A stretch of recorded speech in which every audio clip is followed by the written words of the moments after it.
ఉన్నదో ధాన్య రాసుల సృష్టి చేసిన రైతు కూలీలపై కక్ష గట్టిందో ఈ దొరల రాజ్యం కత్తి నురి కంఠాన పెట్టిందో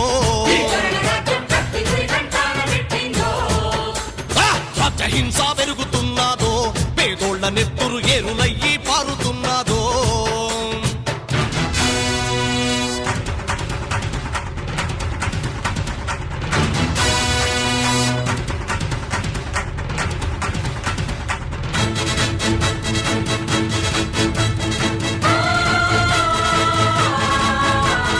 లెక్కలేని పోలీసు మూకల మరతుపాకులనిచ్చి పంపి పచ్చని పల్లెల్లో పేదల బతుకులో చితి మంట రేపుతూ చిత్రహింసలు పెట్టుతున్నారో ఏమెరుగనోళ్ళ ఎదలపై గన్నుల మోపిండ్రో కాలేటి కడుపుల మీద పలుగు రాళ్లు కొట్టి